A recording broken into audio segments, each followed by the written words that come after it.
Salut tout le monde, c'est Saul. Aujourd'hui je vous fais une nouvelle vidéo YouTube. Dans cette vidéo je vais vous expliquer 5 petits investissements accessibles à tous. Le premier petit investissement est d'investir sur les marchés financiers avec des effets de levier. Pour illustrer tout cela, je vais vous donner un exemple. Par exemple, j'ai 100 € à investir. Je mets ces 100 € sur une plateforme du trading, puis je vais mettre un effet de levier x10 pour me permettre d'acheter plus d'actions avec des leviers. Ça veut dire que j'ai fait comme un emprunt en fait à la plateforme de trading. Donc si je gagne x10 ou x20 sur mon investissement, je gagne plus. Mais si jamais je perds juste 10% avec un effet de levier x10, la totalité de mon investissement est perdue.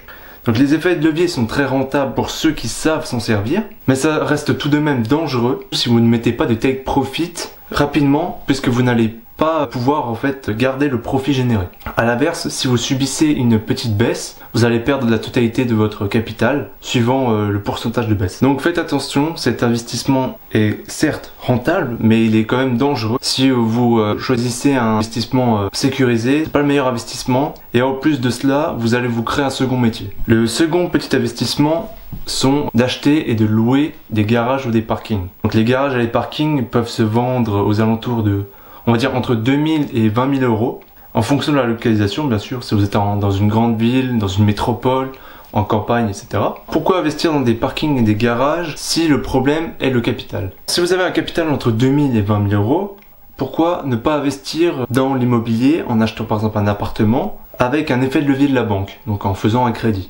Vous achetez votre appartement avec un crédit à la banque, vous trouvez après un locataire qui en fait, ce locataire-là, il va rembourser votre crédit, vos mensualités de crédit à votre place. Donc pourquoi pas utiliser le capital de la banque, faire rembourser un capital qu'initialement vous n'avez même pas. Les garages et les parkings peuvent être très intéressants pour des personnes qui ne peuvent pas accéder à des emprunts de la banque ou à des crédits de la banque. Le troisième petit investissement est le crowdfunding, ou l'investissement participatif. Qu'est-ce que c'est? Ce sont des plateformes qui vont proposer des projets d'investissement commun où plusieurs personnes vont se réunir pour investir des petits montants tous ensemble. La plateforme va alors prendre une petite commission et donc elle va chercher les meilleurs projets d'investissement. Les gens pourront investir sur des projets qui ne peuvent pas être financés par la banque. Je vais vous donner un exemple. Un promoteur immobilier vend ses biens immobiliers à monsieur, madame, tout le monde au cas par cas et en fait, admettons qu'il n'arrive pas à en vendre. Il va pouvoir proposer ses biens immobiliers à une plateforme de crowdfunding et en fait ces plateformes de crowdfunding vont alors vendre les biens du promoteur immobilier. Donc juste faites attention, le crowdfunding n'est pas aussi rentable que l'immobilier bien sûr, parce qu'en fait dans l'immobilier on a deux manières de gagner de l'argent. La première manière est que votre bien va prendre de la valeur avec le temps, puisque en fait vous allez l'acheter puis vous allez le revendre dans 5, 10, 15, 20 ans. Et donc vous allez le revendre et donc là vous allez faire de la plus-value.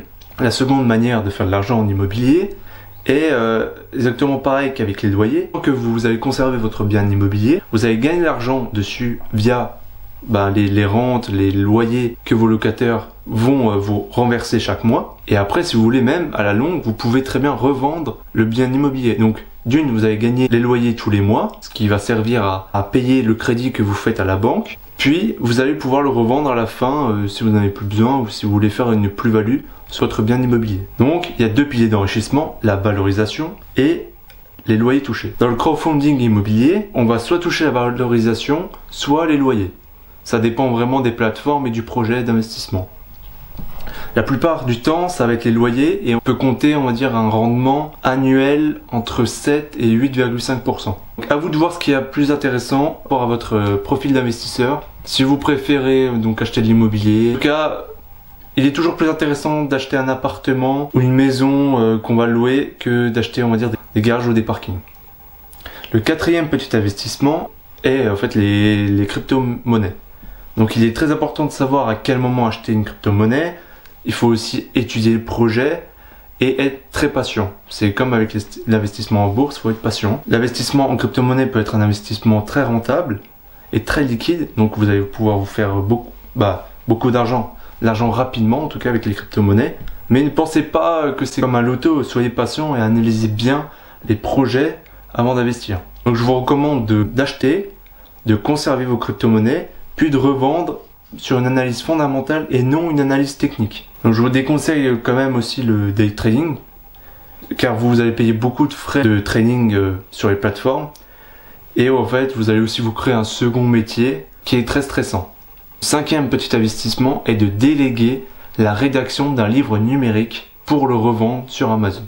Exemple, je veux écrire un livre dans le domaine de la santé et je n'ai pas envie de le faire. Je vais alors chercher des écrivains fantômes qui sont appelés des ghostwriters, qui sont en fait des personnes qui sont chargées d'écrire ce que vous leur dites à l'oral.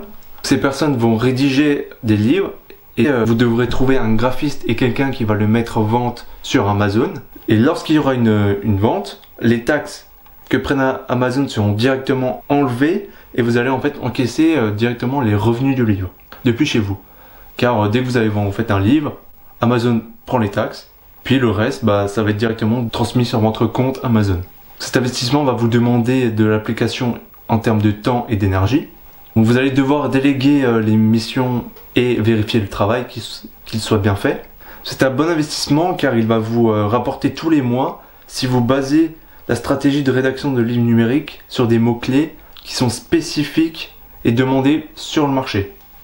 Donc juste une chose, je vous rappelle qu'il n'existe pas d'investissement 100% passif où tout se gère tout seul. Il existe des investissements qui prennent moins de temps que d'autres et qui vont rapporter plus ou moins en fonction du temps que vous allez impliquer et de l'argent que vous allez investir. Que ce soit la bourse, l'immobilier, la délégation de business, le revenu 100% passif n'existe pas. Concentrez-vous sur des business qui sont très passifs, comme l'immobilier et la bourse.